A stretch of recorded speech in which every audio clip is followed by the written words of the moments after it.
નમસ્કાર. આપણે છેલ્લા 3 દિવસથી યોગના ઉપક્રમે ક્રમબદ્ધ અષ્ટાંગ યોગ શું છે એ પહેલાં સમજ્યા. એના સંદર્ભમાં યોગની સાથે આહાર વિહાર કેવા હોવા જોઈએ એ પણ આપણે અલગ અલગ રીતે સમજવા પ્રયત્ન કર્યો છે. આ સમજ્યા પછી આપણે રોજિંદા જીવનમાં વર્તમાન પરિસ્થિતિમાં આપણું જે કંઈક પર્યાવરણ છે એની સાથે સંતુલન સાધવાનું, સમન્વય સાધવાનું જે આપણી પદ્ધતિ અને પ્રક્રિયા હોય છે એમાં વિક્ષેપ થતો હોય છે. જે આપણે સહુ અત્યારે કોરોનાના આક્રમણની સામે આપણે જીવન પદ્ધતિને જે કંઈક પરિવર્તન સાથે આપણે અસ્તિત્વ જાળવવા જે પ્રયત્ન કરી રહ્યા છીએ એમાં સૌ પોતપોતાની રીતે પોતાના સમજણ પ્રમાણે, માર્ગદર્શન પ્રમાણે આ બધું કરે જ છે અને જરૂરી છે. આખરે તો શરીરમ આદ્યમ ખલું સર્વ સાધનમ. શરીરનું અસ્તિત્વ છે તો આપણી બધી જ સિદ્ધિઓ જે પ્રાપ્તિ છે એ સરળ અને સહજ બને. પણ એ ક્યારે કે સ્વસ્થ હોય તો સ્વસ્થ હોવું એના માટે આપણે ચર્ચા કરી હતી કે સ્વસ્થ એટલે સ્વમાં સ્થિર રહેવું. તો સ્વસ્થ વ્યક્તિ કોને કહેવાય એની ચર્ચામાં આપણે જોયું હતું કે જે શારીરિક, માનસિક, આધ્યાત્મિક અને બૌદ્ધિક તમામ રીતે એ વ્યક્તિ સ્વસ્થ હોય. એનો આહાર વિહાર અને મનોવ્યાપાર સ્વ અને સમષ્ટિના શ્રેય માટે પણ એટલો જ ઉપયોગી હોય, પ્રેય માટે પણ એટલો જ ઉપયોગી હોય. જેમાં હકારાત્મક અભિગમ હોય. કોઈને કોઈ પ્રકારની કંઈક નુકસાન થતું હોય તો એમાં નિયંત્રણ કરે. એના માટે આપણે જે આગળના નિયમ દ્વારા જે સમજ્યા છીએ, પ્રત્યાહાર દ્વારા સમજ્યા છીએ અને એમ કરતાં કરતાં આપણો જે મૂળ અભિગમ છે આ યોગ સાધનાનો કે પરમ સુખની પ્રાપ્તિ, સાચા સુખની પ્રાપ્તિ. તો એના માટે આપણે કાલે એવું સમજ્યા હતા કે જે આપણા શરીરના જે 5 સ્તર છે એની સાથે જોડાયેલા અને એ સ્તરમાં જ્યાં ક્યાંક વિક્ષેપ થાય છે ત્યારે એમાં એ વિક્ષેપમાંથી બહાર આવવા માટે અને નવા વિક્ષેપથી બચવા માટે આપણું યોગિક જીવન પદ્ધતિ કેવી હોય એની ચર્ચા આજે આપણે કરવી છે. જ્યારે કોઈ એવું વ્યાધિ આવે, આકસ્મિક આવે અથવા તો પરિવર્તન મતલબ પર્યાવરણના સંસર્ગથી આવે અને ક્યારેક લાંબા ગાળાની હોય, પરંપરાગત હોય, તો એમાંથી કેવી રીતે બહાર આવવું એના માટે યોગ શું માર્ગદર્શન આપે છે. એના માટે શબ્દ થેરાપી છે. આપ સૌ યોગ થેરાપી વિશે સમજ્યા છો, અનુભવ પણ કર્યો છે અને ક્યારે શું કરવું અને શું ન કરવું એ વિશે પણ આપ સૌએ માહિતી મેળવી છે, જાણકારી પણ છે. તો આજે આપણે એ સમજવું છે કે જે યોગના જે 5 સ્તરો છે એમાં ક્યારે શું કરવું એનો સમન્વય આપણે આજે સમજવો છે. તો સામાન્ય રીતે આજની જે વર્તમાન પરિસ્થિતિ, જે ઔષધ પ્રક્રિયા છે, જે વર્તમાન અને જે છેલ્લી, એમાં શું થાય છે કે માત્ર શારીરિક સ્તરે જ એ ઔષધ આપીને એનું નિયંત્રણ કરવા પ્રયત્ન કરવામાં આવે છે. પણ આપણે કાલે પણ વાત કરી હતી, ઈલાજ પહેલાં અટકાવો. Prevention is better than cure. કે આ થવાનું જે કારણ છે એનું નિયંત્રણ થવું જોઈએ, એ બહુ અગત્યનું છે. તો એના માટે શારીરિક સ્તરે તો ખરું જ, પણ એ સાથે માનસિક સ્તરે અને પ્રાણમય સ્તરે આ ત્રણેય જે કોષોના સ્તર છે એનું યોગ્ય રીતે સારવાર થવી અતિ આવશ્યક છે. અને તો એ ત્રણેયની વાતને ધ્યાનમાં લેવામાં આવે તો ઔષધની અસર ઝડપી બને, વ્યક્તિ જલ્દી સ્વસ્થ બને અને ફરીથી એમાં ન આવે એના માટે એની જે અનુભવ છે એને ખૂબ જ ઉપયોગી બને.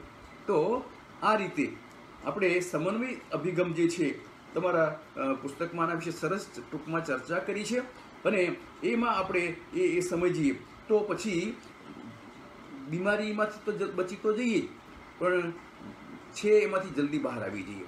તો આના માટે આપણું જે અન્નમય કોષનું સ્તર છે અને એમાં શું શું કરવું જોઈએ કે કંઈક વ્યાધિ છે, ટેન્શન છે, પાચન તંત્રની બીમારી છે તો બીજી બીમારીઓ હોય તો એ વખતે શું કરવું જોઈએ, તો એમાં આપણે એ પણ વાત કરી હતી કે રોગ નવરોધૂપ નથી. રોગ જે આવે છે એ લાંબા ગાળાની મોટાભાગે બેદરકારી, આહાર વિહારનું અનિયમિતતા અને બેકાળજી પરિણામે શરીરના ધર્મોની મર્યાદા પૂરી થાય એટલે એના પ્રતિક્રિયા રૂપે કોઈને કોઈ રૂપમાં એ રોગનું અનુભૂતિ થતી હોય છે. તો એના માટે આપણે પણ વાત કરી હતી કે જે ટોક્સિન, જે વિષદ્રવ્યો ઉત્પન્ન થાય છે, તો આ જે વિષદ્રવ્યો છે એ પહેલાં તો દૂર થવા જોઈએ. ઔષધ દ્વારા એનું દબાણ થાય છે અને આપણે જાણીએ છીએ કે પેઇન કિલર આપવામાં આવે, ઝાડા થઈ ગયો તરત અટકાવવામાં આવે, તાવ આવે તરત એનું નિયંત્રણ કરવા માટે ઔષધ આપવામાં આવે, પણ એ થવાનું કારણ છે એ દૂર નથી થતું. તો એ દૂર કરવા માટે આપણું જે હઠયોગ છે એની અંદર શુદ્ધિકરણનું સરસ મજાનું માર્ગદર્શન આપેલું છે. અને આજે તો આયુર્વેદમાં પણ પંચકર્મ ચિકિત્સા, નેચરોપથીમાં પણ આ બાબતનો ખાસ ઉપયોગ કરવામાં આવે છે કે જે કુદરતી જે આપણા દ્રવ્યો પ્રાપ્ય છે કે માટી છે, પાણી છે, પ્રકાશ છે વગેરે, તો હવા છે, એના દ્વારા ઔષધના વિકલ્પમાં પણ એનો આ શરીર શુદ્ધિ અતિ આવશ્યક છે. અને કેવી રીતે કરી શકાય, તો આપ સૌનો અનુભવ છે કે એમાં જે કહે છે પંચકર્મ ચિકિત્સામાં કે વમન, વિરેચન, સ્વેદન, સ્નેહન કહ્યું છે. એમાં આ બધા જે કહે છે તો એ કેવી રીતે, તો આપણે કે પાચન તંત્રની બીમારી છે તો જઠરનું અને પાચન તંત્રનું શુદ્ધિકરણ થવું જોઈએ. અને એના માટે મોટાભાગે તો પાચન તંત્રમાં કબજિયાતની જ મુશ્કેલી વધુ હોય છે, તો એનું શુદ્ધિકરણ માટે વિરેચન શબ્દ વપરાય છે, જેને કે બસ્તી ક્રિયા એવો શબ્દ પણ છે. તો એ શુદ્ધિકરણ થાય તો એની સાથે કહે છે કબજિયાત તો રોગોની માતા છે, તો એ દૂર કરવા માટે એ પ્રકારની એ સારવાર પ્રાપ્ય છે. હવે ઘેર બેઠા જાતે પણ કરી શકાય છે. તો એ શુદ્ધિકરણ કરવું જોઈએ. અને પછી જે વમન છે, જેને ઉલટી કહે છે આપણે, તો એ કેવી રીતે કરી શકાય એનું વૈજ્ઞાનિક રીતે કરવું જોઈએ. આપણે એની પ્રક્રિયા કેવી રીતે કરવી એ અત્યારે એની ચર્ચા કરીએ, પણ આ બધું કરવું જોઈએ.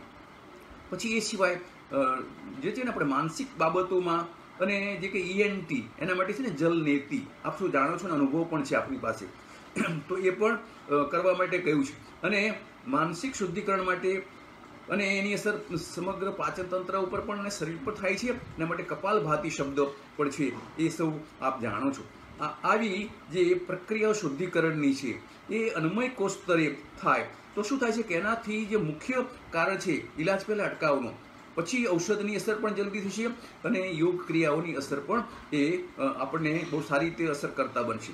તો આ કર્યા પછી શું કરવું જોઈએ કે કઈ પરિસ્થિતિ છે એ દરમિયાન શરૂઆતમાં કે સાંધાની બીમારી હોય તો કમરની બીમારી છે, ઘૂંટણની બીમારી છે, ખભાની બીમારી છે, ગરદનની, તો એને લગતા જે યોગાસનો છે એ ધીરે ધીરે કેવી રીતે કરવા, શરૂઆત કેટલા પ્રમાણમાં કરવી, ક્યાં સુધી એનું તમારે ધ્યાન આપવું, આ કરવામાં આવે તો એનાથી શું થાય કે જે સાંધામાં જે કંઈક વિક્ષેપ થયો હોય ધીરે ધીરે એમાંથી આપણે બહાર આવી શકીએ. અને પછી જે અકળ સ્નાયુઓ હોય તો કેવા બને, લચીલા બને.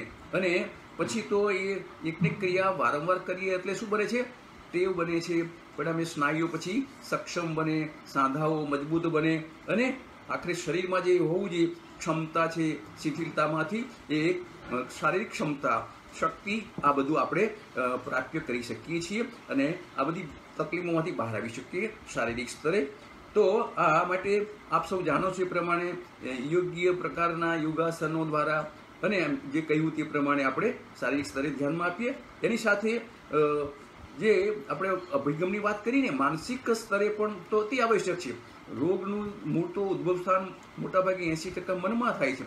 કેટલા લોકો જાતે નક્કી કરે છે કે માથું દુખતું હોય પણ કારણ કબજિયાત હોય, ગેસનું ઉપર તરફ દબાણ થાય એટલે છાતીમાંય દબાણ થાય અને મસ્તક ઉપર અસર થાય, તો કેટલાક કલ્પના કરીને મને આમ હશે તો એમ કરીને એવું ડૉક્ટર પાસે આગ્રહ કરતા હોય.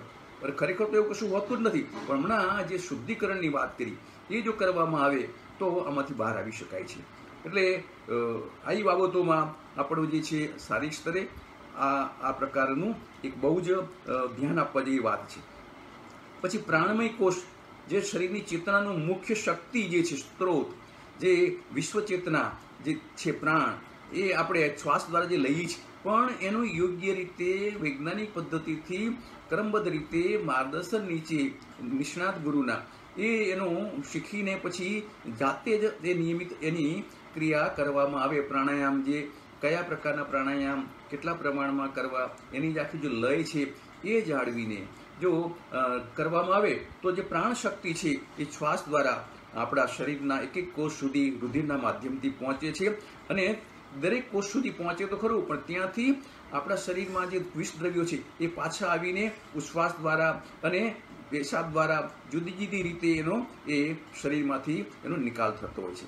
તો આ પ્રાણમય કોષ નું પણ વ્યવસ્થિત રીતે આપણે સહજ રીતે શ્વાસ લઈએ છીએ, પણ એ મોટાભાગે એવું નિદાન થયું છે કે 1/3 ફેફસાનો જ આપણે ઉપયોગ કરીએ છીએ, પણ બાકીના ફેફસાના જે કોષો છે, જેને વાયુ કોષો કહે છે, એનો ઉપયોગ ન થાય. એટલે એની અંદર જે શ્વાસ લઈએ છીએ એની સાથેના કેટલાક જે બિનજરૂરી ઘટકો હોય એ એમાં જમા થતા હોય, લાંબા ગાળે એ કોષ બધા નબળા થાય અને ફેફસાની જે શક્તિ છે એ જે કહીએ ને એ ઓછી થતી જતી હોય છે. તો જેના ફેફસા મજબૂત, એને શારીરિક રીતે શક્તિ, સ્ફૂર્તિ, માનસિક રીતે પણ ખૂબ અનુભવતા હોય છે. અને એ પ્રાણમય કોષના આ રીતે ધ્યાન આપીને યોગ્ય પ્રમાણમાં એ પ્રાણાયામની નિયમિતતા જો જળવાય તો ભલે શરીરની ઉંમર વધે, પણ વ્યક્તિ શારીરિક અને માનસિક સ્તરે અને બહુ જ સરસ રીતે સ્વસ્થ જીવન એ પોતાનું એ વિકસાવતા હોય છે.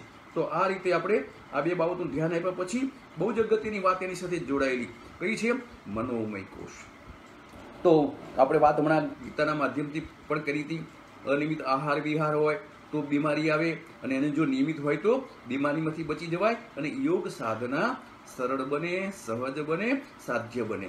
તો એના માટે મનોમય કોષમાં તમે શીખ્યા છો જે અંતરંગ આપણો જે યોગ છે, કયો? ધારણા, ધ્યાન અને સમાધિ. તો મનને આખરે તો કેન્દ્રમાં જે છે એને નિયંત્રણ માટે આ જે પહેલા 5 બહિરંગ યોગમાં આપણે વિકસતા આપણે શારીરિક અને માનસિક સ્તરે એટલા સક્ષમ બનીએ કે પછી આપણે મનને શાંત કરવા માટે ધ્યાન અને ધારણાનો જે શબ્દ છે, તો આપણે મનમાં શાંતિથી કંઈક ધારીએ, એના માટે કોઈ ચોક્કસ સ્થાન ઉપર આપણે એને મનને સ્થિર કરીએ. અને એના જે અલગ અલગ પ્રકાર છે એ આપ સૌ જાણો છો. તો એ પ્રકાર મુજબ આપણે મનને ધીરે ધીરે સ્થિર કરતાં મન એવું ટેવાઈ જશે કે ખબર પણ નહીં પડે, અને પરિણામે એ ધારણા કરતાં ધ્યાન ક્યારે લાગી જાય એ પણ ખબર નથી પડતી. અને એનાથી શું થાય છે કે એની સીધી જ અસર, મન શાંત થશે એટલે શરીરની અંદર ચાલતી બધી ધાર્મિક ક્રિયાઓ છે ને, એ બધી ધાર્મિક ક્રિયાઓના જે લય છે, એની જે નિયમિતતા છે, એની અસરકારકતા છે, એટલી સરસ રીતે થવા માંડે છે, જેના કારણે વ્યક્તિને જે બ્લડ પ્રેશર હોય તો એ બ્લડ પ્રેશર ઘટતા નિયંત્રણમાં આવે. જે હૃદયના જે ધબકારા છે એ પણ ધીરે ધીરે નોર્મલ થવા માંડે. પછી જે માણસને ઊંઘ ન આવતી હોય તો સરસ રીતે ઊંઘ આવવા મળે. એની સાથે એને જે સ્વભાવમાં ઉગ્રતા હોય, ઉતાવળાપણું હોય અને નિયંત્રણ હોય, બધું જુદી બાબતોમાં ચોકસાઈ વગેરે મન શાંત થતાં એ આમાંથી સરસ રીતે બહાર આવીને પોતાના જીવનના વિકાસ માટે જે જરૂરી છે એવું મન કેળવાતું જાય છે. અને ચિત્તવૃત્તિ નિરોધની જે વાત આવી ને એની અનુભૂતિ અહીંયા થવા લાગે. અને એ ચિત્તવૃત્તિ નિરોધની જે વાત છે એ સંદર્ભમાં આપણે થોડાક ઉદાહરણ સમજવા જરૂરી છે. તો એના માટે કહે છે કે મન જાગે તો રોગ ભાગે. એના માટે એક સરસ ઉદાહરણ છે કે અમેરિકામાં એક બહુ સારા પ્રખર પત્રકાર, વક્તા, ચિંતક, લેખક એક નોર્મલ કજીન નામના વ્યક્તિ થઈ ગયા. અને ઉંમરનું કામ કરે, ગાડી જૂની થાય તો એનું એવરેજ ઘટે અને એનું કેટલાક પ્રોબ્લેમ તો આવે જ ને. તો આપણે એને શું કરીએ છીએ? સર્વિસ કરાવીએ છીએ અને એની કાળજી રાખીએ છીએ. એમ ગાડીને નિયમિત સર્વિસ કરાવતા રહીએ તો પછી શું છે કે એની એવરેજ પણ સારી રહે અને એનું મેન્ટેનન્સ પણ ઓછું આવે અને લાંબા સમય સુધી ગાડી ભલે એની જૂની થાય પણ આપણે લાભ એના દ્વારા લઈ શકીએ છીએ. તો એવું જ આપણું આ શરીર એક યંત્ર જ છે અને એની નિયમિત સર્વિસ એટલે શું? આહાર વિહાર અને મનોવ્યાપારનું નિયંત્રણ, તો આપણે એ મનોવ્યાપાર બાબતમાં સંદર્ભમાં જે અસર થતી હોય છે ઉંમરની સાથે, પણ એ ગાડી જૂની થઈ મેં સર્વિસ કરાવવાની વાત કરીને એવું જ આ નોર્મલ કઝિનને ઉંમર થઈ 74 વર્ષની ઉંમર હતી. અને આ ઘણા બધા ડૉક્ટર મિત્રો એને પૂછવામાં આવ્યું તો મેં કહ્યું ને કે મોટાભાગે શારીરિક સ્તરે જે સારવાર થતી હોય છે, પણ જે મૂળ કારણ છે એનો કોઈ ઈલાજ કરવામાં કોઈ ધ્યાન આપતું જ નથી અને કેટલીક અજ્ઞાનના કારણે પણ નથી થતું. તો નોર્મલ કઝિનને આ બધા મિત્રોએ કહ્યું ભાઈ આ તો ઉંમર થઈ, ઉંમરનું કામ કરે, તમારે ભગવાન રાખે ત્યાં સુધી તમારું શરીર રહેશે, બાકી અમારી મર્યાદા હવે તમને સારવાર આપવાની પૂરી થાય છે. પણ આ નોર્મલ કઝિન એમ કંઈ જલ્દી કંઈ હિંમત હારેવા નહોતા. એને નક્કી કર્યું કે નહીં, આનું હવે મારે જ મારા ડૉક્ટર થવું પડશે. તમે તમારા ભાઈ કહેવાય છે ને, એનું સાહિત્ય પણ માર્કેટમાં ઉપલબ્ધ છે. અને એણે પોતે કર્યું કે ચાલો, કારણ તો મારું મન છે, મારું મન ખાલી થયું છે ને, તો એને શું ગમે છે, તો પોતે પહેલાં પિયાનો બહુ સારો વગાડતા અને ઘરમાં જે મૂકી રાખેલો હતો હવે એને બરોબર રીતે તૈયાર કરીને પિયાના ઉપર બેસીને ધૂન શરૂ કરવા માંડી. અને તમે જાણો છો સંગીત તો કેવું છે, માણસને ઊંઘ ના આવતી તો ઊંઘ લાવે, એક્સાઇટ થતા હોય તો શાંત થવાય. અને તમે જુઓ તો કેટલા લોકો કેવા સરસ નાચે છે એની ધૂનમાં અને કેવા ડોલે છે. આવી એવી સરસ મજાની જે સંગીતની શક્તિ છે અને એમાં જે દિવ્યતા છે, ભવ્યતા છે, તો એમણે શરૂ કરી અને એને બહુ જ ધીરે ધીરે જે તકલીફો હતી માનસિક સ્તરે અને શરીરની અંદર જે કંઈ બધી લાગતી હતી એમાંથી સ્થિરતા આવવા માંડી. બીજી વાત એને જો કે એના આંગણામાં સરસ બગીચો હતો, એ બગીચામાં છોડનું રક્ષણ, એમાં કુદરતી દૃષ્ટિથી એને છોડની સાથે એને પાણી આપે, એને ખાતર આપે, એની સાથે આમ હાથ ફેરવે, જેના સામે મિત્રો હોય ને એવી રીતે વાત કરતા એવી રીતે ભાવુક બનીને એની સાથેનો વ્યવહાર શરૂ કર્યો.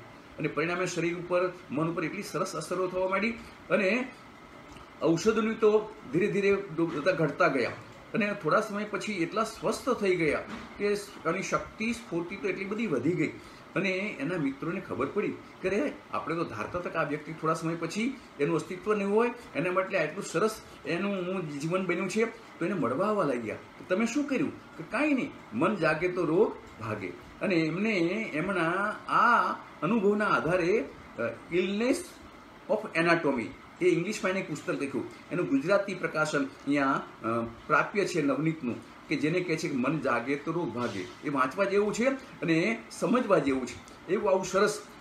અને પછી તો એ 10 વર્ષ, એ 84 વર્ષ સુધી રહ્યા અને એ દરમિયાન એમને દેશ વિદેશના લોકો એમના આ અનુભવોને સાંભળવા માટે આમંત્રણ આપવા લાગ્યા. તમે એવું તે શું કર્યું, તમે આ બીમારીમાંથી બહાર આવી ગયા અને સ્વસ્થ જીવન દ્વારા આવું તમે સરસ વિકસતા રહ્યા. એમ કરીને એમને બહુ સરસ આદર થવા માંડ્યો. એવું જ એક ઉદાહરણ છે, અમેરિકામાં જ બનેલી ઘટના છે. આવું તો ઘણી બધી જગ્યાએ થતી હોય, પણ જેનું વિશ્વ કક્ષાએ જેને પ્રાધાન્ય મળ્યું હોય, આદર થયો હોય, એવી એક છોકરી નાની 5 વર્ષની મેનેન્જાઇટિસ મગજનું એને બીમારી, તાવ આવતા એ છોકરી બેભાન થઈ ગઈ અને એને હોસ્પિટલમાં સારવાર માટે દાખલ કરવા માંડી. ત્યાં જે જરૂરી હતી એવી સારવાર આપતા આપતા કેટલોક સમય ગયો તો એ છોકરી આની સાથે પછી એ તાવની અસર એટલી બધી થઈ કે અપંગ પણ થઈ ગઈ. અને હવે નાની ઉંમર, આ પરિસ્થિતિ, અને ડૉક્ટરોએ આ સારવાર કરતાં કરતાં એની જે મા એની સાથે જે હતી એને કહ્યું કે અમારી હવે અહીંયા ઇસ્પિતાલની સારવાર આપવાની મર્યાદા પૂરી થાય છે, તમે અહીં રાખો તો એમાં કોઈ બીજો વિશેષ ફેર પડે એવું આ બીમારીમાંથી લાગતું નથી. પણ અમને એવું લાગે છે કે આ છોકરીની જે શારીરિક સ્થિતિ જે ઊભી થઈ છે આ બીમારીમાં, એમાં એ જિંદગીભર ચાલી નહીં શકે. અને આવું સાંભળે તો કેટલો આંચકો લાગે. 5 વર્ષની દીકરી, અને એ દીકરીને પણ કેવું લાગે અને માને પણ કેવું લાગે. અને એમણે કહ્યું કે તમે ઘેર પણ જઈને તમે તમારી રીતે આરામ એને આપી શકો, તમારાથી શક્ય એટલું તમે એને મદદ કરી શકો. એને ચાલવા માટે જે પેલા સ્ટેન્ડ આપવા છે ને, ફૂટ, એને આપવામાં આવેલા અને એ સાથે આ લોકો ઘેર આવ્યા. આરામ પણ કરે, આના ટીકાથી ચાલે. પણ છોકરી એ આ સાંભળ્યા પછી હતાશ ન થઈ, જેને મન જાગે તો રોગ ભાગે. અને આ છોકરીએ નક્કી કર્યું મારે ચાલતા શીખવું જ છે, મારે મારી રીતે ચાલતા શીખવું છે એવું નક્કી કર્યું. તો કહે છે કે જેને મન હોય તો માળવે જવાય. આ કહેવો તો પાછો કેવો મોટો વૈજ્ઞાનિક સમજદારીને અનુભવનો અભિગમ છે. અને એણે માના ટેકા વિના જાતે ચાલવા પ્રયત્ન કર્યો. થોડા સમય પછી કહે છે કે મન જાગે તો રોગ ભાગે. એ સ્થિતિમાં શરીર તો મનને આધીન છે, એટલે આ છોકરી ટેકો કાઢીને જાતે એમનામ ચાલવાનો પ્રયત્ન કર્યો. પણ એના શરીરના સ્નાયુઓને સાંધા એટલા ટેવાયેલા નહોતા કે આ ડૉક્ટરોની સૂચના મુજબ જે કહ્યું હતું એમાં તો શક્ય જ નહોતું. પણ ચાલી નહીં શકે, એના બદલે એને ચાલવાનું અભિગમ નક્કી કર્યું. તો શરીર છે મનને આધીન છે, અને કહ્યું છે ને જેના ડગ અડગ છે એને હિમાલય પણ નડતો નથી. અને આ છોકરી ચાલે, પડી જાય, પણ ફરી પાછી ઊભી થઈને ચાલવા માંડે, અને એમ કરતાં કરતાં એના શરીરના સાંધાઓમાં, સ્નાયુઓમાં એવી ક્ષમતા આવવા લાગી કે વગર ટેકાએ ચાલવા લાગી. અને એને કહ્યું, માં હવે મારે સ્કૂલે જ આવવું છે. અને સ્કૂલના પ્રિન્સિપાલની મુલાકાત કરીને એનું ત્યાં એડમિશન વ્યવસ્થિત થઈ ગયું, અને ત્યાં એનો અભ્યાસ પણ એટલો સરસ ચાલવા લાગ્યો. પણ એના મનમાં તો હતું કે આ બધા છોકરા રમે છે, દોડે છે, અને હું બેસી રહું કેમ ચાલે. એને મનમાં નક્કી કર્યું કે મારે પણ આ બધાની સાથે દોડવું છે ને રમવું છે. અને એના જે ફિઝિકલ ઇન્સ્ટ્રક્ટર હતા એને રિક્વેસ્ટ કરી, અને એને કહ્યું કે નહીં બેટી, તું યુ કેન, યુ કેન. જો મોટિવેશન જે છે ને, પ્રોત્સાહન, એ વ્યક્તિને કેટલી મદદ કરે છે. અને એ રીતે આ દીકરી જે છે એ મેદાન ઉપર શરૂઆતમાં રમે, ધીરે ધીરે શરીર એનું એ પ્રમાણે કેળવાતું જાય, અને દોડવાનો પણ એના પ્રયત્નો કર્યા. અને એ રીતે એટલી જે ડૉક્ટરે સૂચના આપેલી, કહેલું જિંદગીભર ચાલી નહીં શકે, એના બદલે અહીંયા ચાલવા લાગી, દોડવા લાગી. ત્યાર પછી એને નક્કી કર્યું મારે હરીફાઈમાં પણ ભાગ લેવો છે. અને બધા જ્યારે એના શિક્ષકો આની જે ક્ષમતા હતી મુજબ જોતા, તો એને કે તું ન કરી શકે, નહીં સર પ્લીઝ, એમ કરીને એ ઉત્સાહભેરમાં ભાગ લે. ભલે નંબર ન આવે, પણ કરેલું ક્યારેય નકામું જતું નથી. અને એકને ક્રીમ વારંવાર કરીએ તો એક સમય એવો આવે છે કે એનું પરિણામ મળે છે. પણ ધીરજના ફળ મીઠા, ધીરજના ફળ મીઠા, ઉતાવળે આંબા ન પાકે. એમ આ દીકરીએ બહુ જ સમજદારી સાથે પોતાના શરીરની ક્ષમતાને એ કેળવતી રહી. અને સ્કૂલની હરીફાઈમાં પણ એ પછી તો ધીરે ધીરે ભાગ લેતા લેતા એમાં પણ એને વિજેતા થવા લાગી. કોલેજમાં ગઈ, ત્યાં પણ બીજાના, ત્યાં તો શું વિદેશમાં તો કોચ રાખે, પર્સનલ કોચ રાખતા હોય છે કેટલાક પરિવારો પોતાના દીકરા દીકરીને સ્કૂલ કક્ષાએ, કોલેજ કક્ષાએ, રાજ્ય કે રાષ્ટ્ર કક્ષાએ હરીફાઈમાં વિજેતા કરવા માટે બહુ જ એ લોકો ધ્યાન આપતા હોય છે. અને આ દીકરી કોલેજમાં પણ એ રીતે તૈયાર થવા માંડી, એની મમ્મી એને મદદ કરે, કોચ પણ રાખે, અને એમ કરતા ત્યાં વિજેતા થવા લાગી. અને પાછું કેવું, દોડની અંદર ડૉક્ટર જે ચાલી નહીં શકે જિંદગીભર કહેલું, એની સામે આ દીકરી એ જ ચેલેન્જની સામે એને પડકારને સ્વીકારીને એનામાંથી બહાર આવવા માટે પોતે આ પ્રકારનું પોતાનું જીવન એટલે વિકસવું એ વિકસાવતી રહી. પછી તો એ માનસિક રીતે એટલી થઈ કે આપણે જોઈએ છીએ કે દર 3 વર્ષે જે ઓલિમ્પિકની ઇન્ટરનેશનલ કક્ષાનો જે રમતોત્સવ થાય છે, એમાં એને ભાગ લેવા વિચાર્યો. અને 100-200 મીટરને રિલે રેસ, એમાં ભાગ લેવો એવું નક્કી કર્યું. ચાલુ સ્કૂલ કોલેજ કક્ષાએ તો પછી એના શિક્ષકો અને એના મિત્રો પણ એને સ્વીકારવા લાગે કે ના, યુ કેન. અને આ જે પ્રોત્સાહન છે એ કેટલું બધું મદદ કરતું હોય છે. અને એની સાથે નિમિત્ત જે કંઈ છે સાધના. તો પછી તો એમાં પણ કોચ રાખીને એને જે તાલીમ લીધી, અને પછી તો જે ઓલિમ્પિક કક્ષાએ જે એને ભાગ લીધો. અને એમાં તમે જુઓ છો ઓલિમ્પિકમાં તો આવી દોડના અને કેટલીક બાબતોમાં તો ટાઈમ, સેકન્ડમાં, પોઈન્ટમાં ડિફરન્સ હોય છે વિજેતાનો. અને જે કંઈક નંબરમાં આગળ અથવા પાછળ એટલી બધી એનીમાં એ લોકો તૈયાર હોય છે. તો આગળના વર્ષની જે ગોલ્ડ મેડલ વિજેતા જે છોકરી હતી, એની સાથે જ આને હરીફાઈમાં ભાગ લેવાનો હતો. પણ એને નક્કી કર્યું કે મારે આ ઓલિમ્પિકમાં વિજેતા થવું છે. અને જ્યારે એને સૂચના મળી, ટ્રેક ઉપર આવ્યા, ને એની સાથે જ આ છોકરી એવી ભાગી કે પેલા જે અગળની જે છોકરી હતી એને ઓવરટેક કરી ગઈ, અને 100 મીટરમાં એ છોકરી ફર્સ્ટ આવી, ગોલ્ડ મેડલ. પછી બીજી વખત જાહેરાત થઈ 200 મીટરમાં, ત્યાં પણ એને આ જ પ્રકારની પોતાની શારીરિક, માનસિક રીતે એટલી બધી પોતે સજાગ રહીને એમાં ભાગ લઈને દોડી કે એમાં પણ વિજેતા થઈ. પછી જે મહત્વની ઘટના તો અહીં બની કે જે 100 મીટર દોડીને 400 મીટર દોડવું પડે રિલેસ, અને એમાં 4 જે રમતના જે છે બધા રમતવીરો એ ભાગ લેતા હોય છે. એમાં આ 4થા નંબરે આ છોકરી હતી, અને 3 તો દોડીને ત્રીજીથી આને જે સ્ટીક એના હાથમાં આપવાની હતી એ આપતા પડી ગઈ. હવે એમાં સેકન્ડમાં આ બધી ઘટનાઓ ઘટે છે, અને વિજેતા થવામાં પણ એ જ એમના અસર કરતી હોય છે. પણ આ લઈને તરત જ એવી આમ કે ફ્લાઇંગ ક્વીન, જેમ આપણે કહેવું છે ને પીટી ઉષા માટે આપણા ભારતમાં, એવી દોડી કે એ ફર્સ્ટ પહોંચી ગઈ, અને ત્રીજામાં પણ એને ગોલ્ડ મેડલ. તો આ 1960ની ઓલિમ્પિકમાં આ વિલ્મા રુડોલ્ફ નામની છોકરી જે ઓલિમ્પિકમાં ભાગ લઈ, ઐતિહાસિક નોંધ છે. અને આવી વિજેતા થઈ. તો આને શું શારીરિક અને માનસિક સ્તરે એને કેવું નિયંત્રણ કર્યું કે જેના કારણે એ પોતાના જીવનમાં એટલું સરસ પરિણામ મેળવી શકી. તો જો બધી જ રીતે આવી કાળજી રાખવામાં આવે તો આ આપણો યોગમાં આ સમજ કેળવવાની છે. હવે તો હોલિસ્ટિક જે થેરાપી કહેવાય છે કે જેટલું સારું છે તેટલું આનો ભદ્રાહા કર્તવ્યો યંતુ વિશ્વત, આવી સારવારનો અભિગમ હવે કેટલીક હોસ્પિટલોમાં થવા લાગ્યો છે અને વ્યક્તિને કઈ રીતે દર્દમાંથી બહાર આવે એના માટે જે જરૂરી પડે એ પ્રકારની સારવાર આપવામાં આવે છે.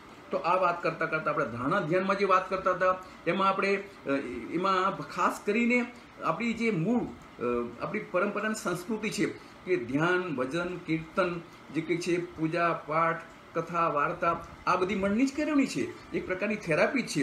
એમાં આપણે માત્ર ને મિકેનિક વર્ક નહીં કરતા એને જીવનમાં આપણે આત્મસાત કરીએ અને આપણે એમાં હકારાત્મક અભિગમ દ્વારા આપણે આંતરિક રીતે શુદ્ધિકરણ કરીએ. આખરે તો મનનું શુદ્ધિકરણ છે. આ બધી ધ્યાન પ્રાર્થના છે, મનનું નિયંત્રણ છે, મનનું શુદ્ધિકરણ છે અને ઉર્ધ્વીકરણ છે, જેના દ્વારા આપણે પરમ સુખની પ્રાપ્તિ, સાચા સુખની પ્રાપ્તિ જે કહીએ છીએ અને સમાધિ દ્વારા જે આપણે અનુભૂતિ કરવી છે એ માટેની આ સાધના છે. તો આ બધી જે વાતો છે તો પ્રાર્થના છે ને પરમાત્મા સાથેનું ડાયરેક્ટ ડાયલિંગ છે.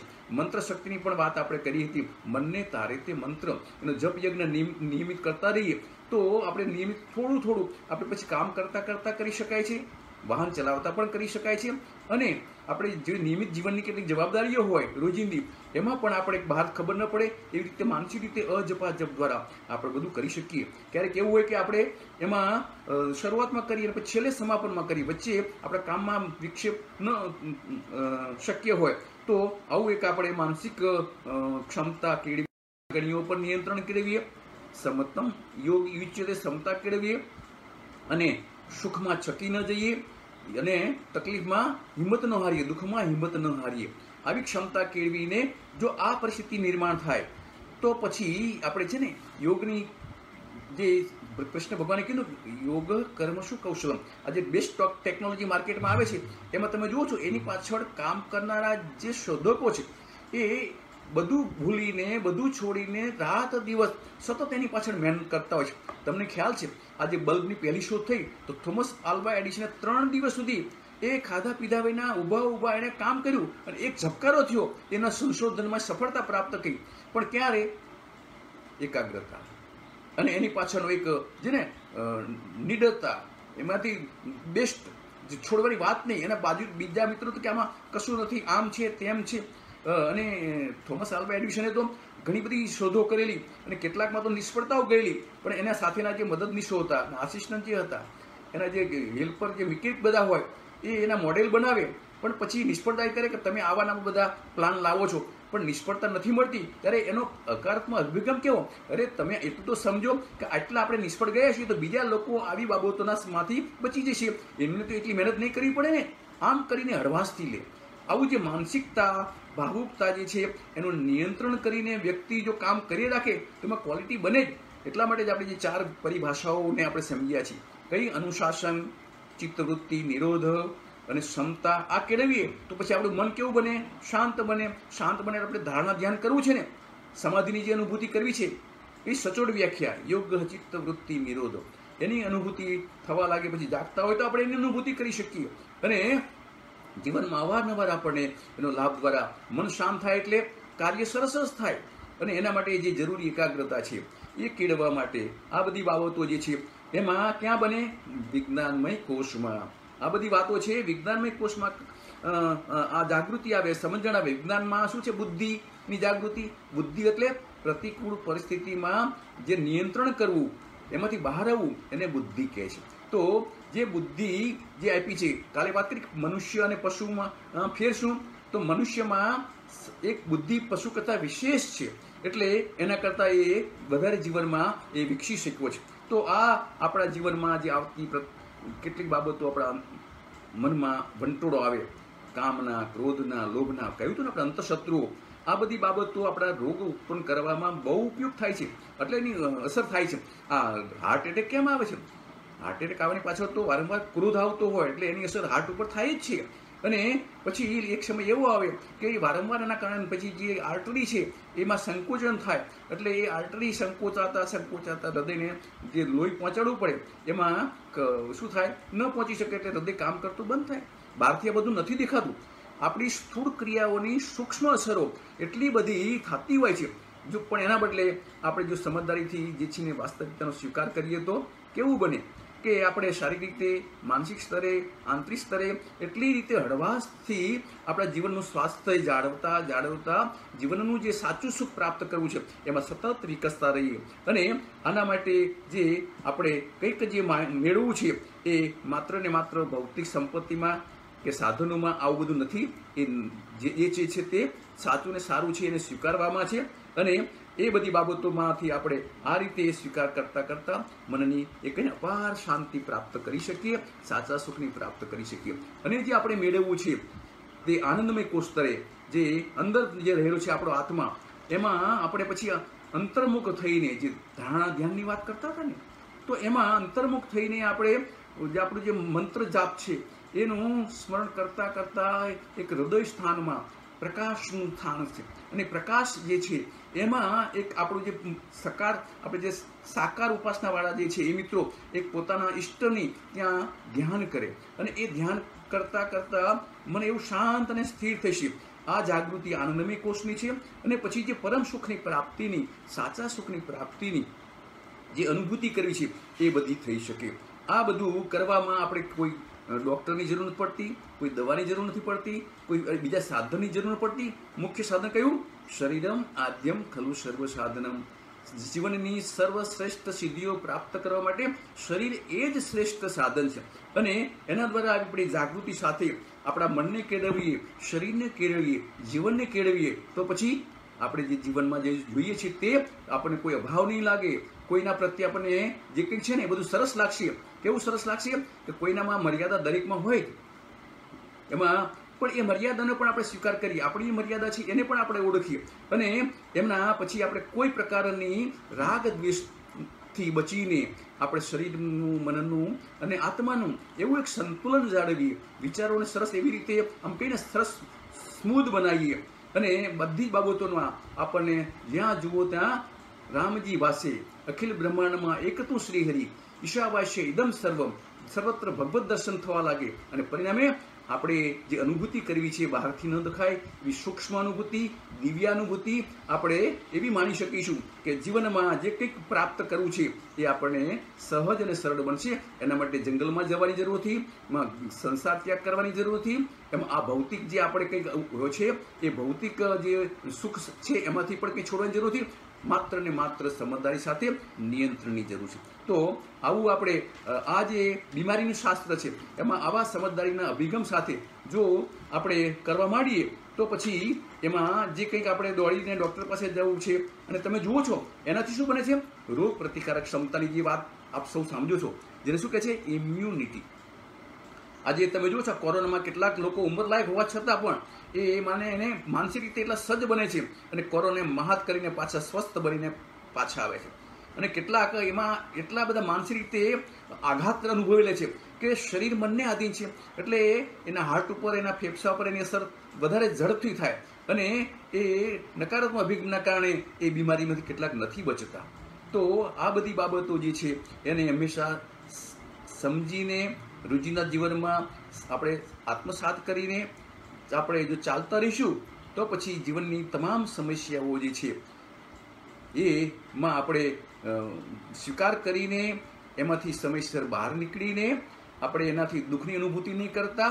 જેવી હરી તારી ઈચ્છા, હરી કરે મમ હિતનું એ ભરોસો જાય નહીં.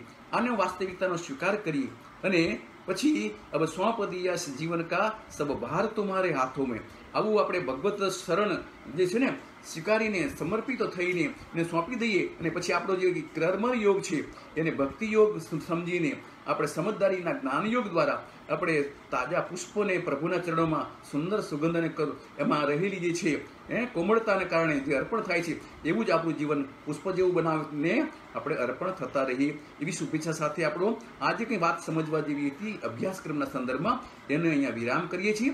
હવે આપ સૌને આ સંદર્ભમાં કોઈ પ્રશ્ન હોય તો મારો નંબર આપ સૌની પાસે છે, ક્યારેક ફોન કરી શકો છો અથવા તો વોટ્સએપ ઉપર પણ તમે પ્રશ્ન મોકલી શકો છો. આપને એનું માર્ગદર્શન મળશે. અને પરીક્ષાના સંદર્ભમાં તો કહ્યું છે કે તમને વિશેષ અલગ રીતે પણ સૂચના અને માર્ગદર્શન મળશે. પ્રશ્નપત્રનું જે પરિરૂપ છે ને કે સામાન્ય રીતે ટૂંકા સવાલો અને બહુ જ ઓછું લખી શકાય એવા જવાબો એ પ્રકારના કરવાની કંઈ સૂચના છે. તેમ છતાં તમને ઓફિશિયલી અલગ સૂચના જે અમને જે ટૂંકમાં મળી છે એ મેં આપને કહી છે અને તમને પણ મળશે.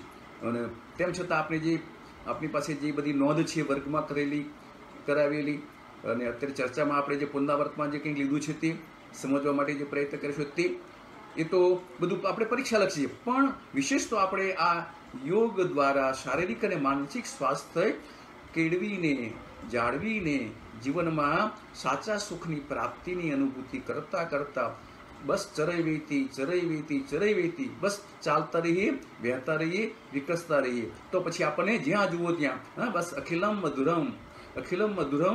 અખિલમ મધુરમ દર્શન અનુભૂતિ સાથે આપણે અહીં વાતોનો વિરામ કરીએ છીએ. અસ્તુ, આવજો, જય સ્વામિનારાયણ, ધન્યવાદ.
અવનીની પેલી બુકનું ત્યાં વોટ્સએપ પર નામ આપ્યું છે.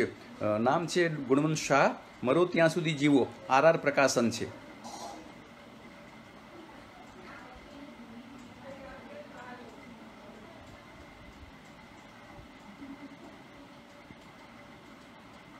હા, તો એ બુક છે RR પ્રકાશન છે. કોઈ બુક સેલરને કહેશો એટલે તમને મેળવી આપશે. મરો ત્યાં સુધી જુઓ આરોગ્ય માટે, સમજદારી માટે એટલું સરસ છે, વારંવાર વાંચવું ગમે.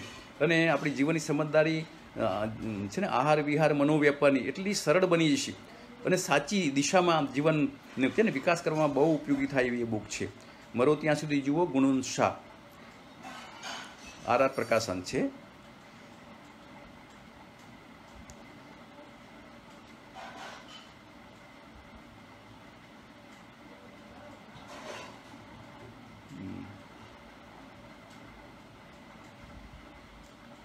બધાને ધન્યવાદ, આભાર.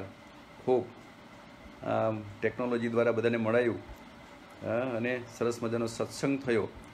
સંત સમાગમ કીજે નિષદીને, સંત સમાગમ કીજે. બસ આવું જીવન બધાનું સરસ રીતે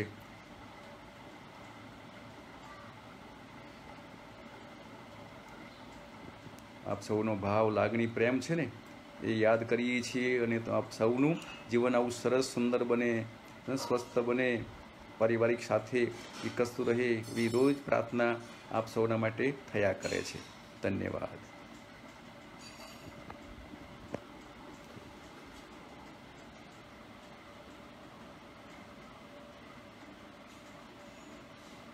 હા, ટાઈપ એની છે મન જાગે તો રોગ ભાગે. એનાટોમી રિલેટેડ જે વાત કરી ને એ નોર્મલ કજીનની મન જાગે તો રોગ ભાગે નવનીત પ્રકાશન છે અને અવેલેબલ છે. બહુ કિંમતે નથી એની અને બહુ સરસ સમજવા જેવી છે.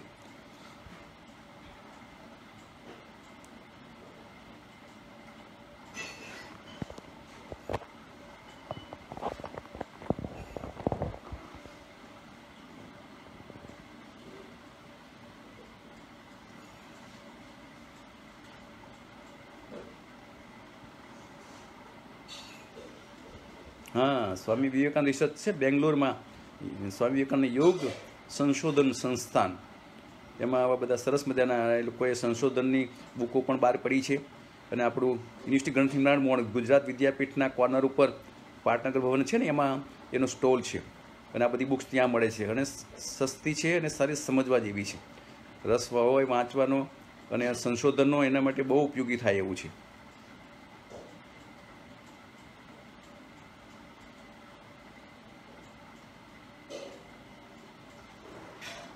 પ્રાર્થના તો પરમાત્મા સાથે ડાયરેક્ટ ડાયલિંગ છે ને. સવારના મંગલ પ્રભાતે દરરોજ ભૂતપૂર્વ વિદ્યાર્થીઓ વર્તમાનમાં તમામને પોતાના માટે પરિવાર માટે અહીંથી આપ સૌને મારી પ્રાર્થના બધા માટે દરરોજ આદર્શ અમદાવાદનો આખો જે પરિવાર છે એના માટે આ વેવ્સ ડિવાઇન વેવ્સ એ આપને મળ્યા જ કરશે. અભ્યાસક્રમની તો મર્યાદા છે પણ તમને આ જીવન મળ્યા કરશે. એ આ બહારથી દેખાતું નથી એવી સૂક્ષ્મ આ બધી શક્તિ છે પણ એની અસરકારકતા અને અનુભૂતિ તો થતી જ હોય છે. એ આપને મળ્યા કરશે.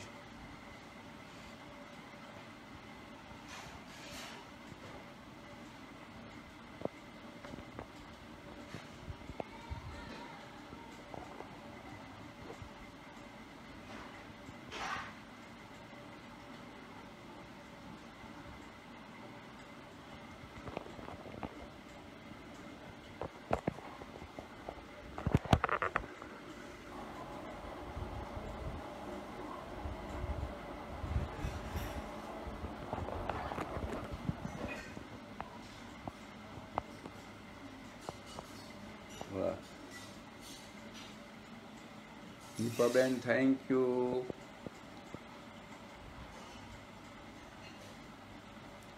શિવુ Patel and Bhavesh Raval thank you. જય સ્વામિનારાયણ. દીપાબેનને જય સ્વામિનારાયણ. અવનીબેનને જય સ્વામિનારાયણ. બધાને ખૂબ ખૂબ ધન્યવાદ સાથે શુભેચ્છાઓ.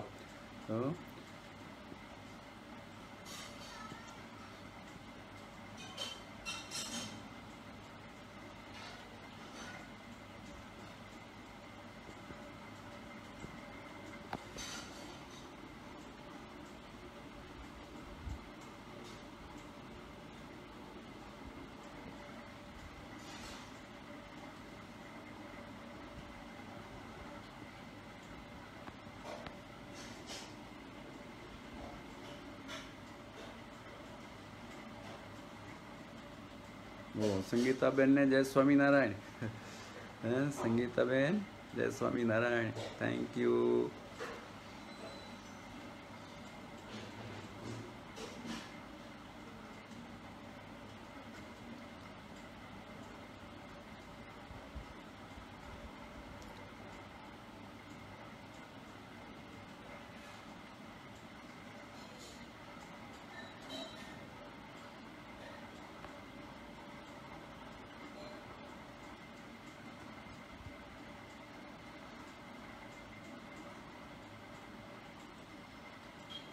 અલ્પાબેન જય સ્વામિનારાયણ. બહુ સરસ બધા ટાઈમ લઈને મંગલ પ્રભાતમાં સત્સંગમાં સામેલ થયા. બસ આ જ આપણી પરંપરા છે. સાચી સંસ્કૃતિ જે સારું છે એનો સ્વીકાર કરીને બસ વિકસતા રહીએ. આ સંસ્કૃતિની ભાવનાને લાગણી છે. આપ સૌ એને જાળવવા માટે જે સાધના કરી રહ્યા છો બસ બસ આવી સાધના આપની જીવનભર વિકસતી રહે એના માટે પરમપિતા પરમાત્મા ખૂબ શક્તિ ને ભક્તિ આપ સૌને આપે એવી મારી પ્રાર્થના આજે પણ છે અને એવી કાયમ રહેશે.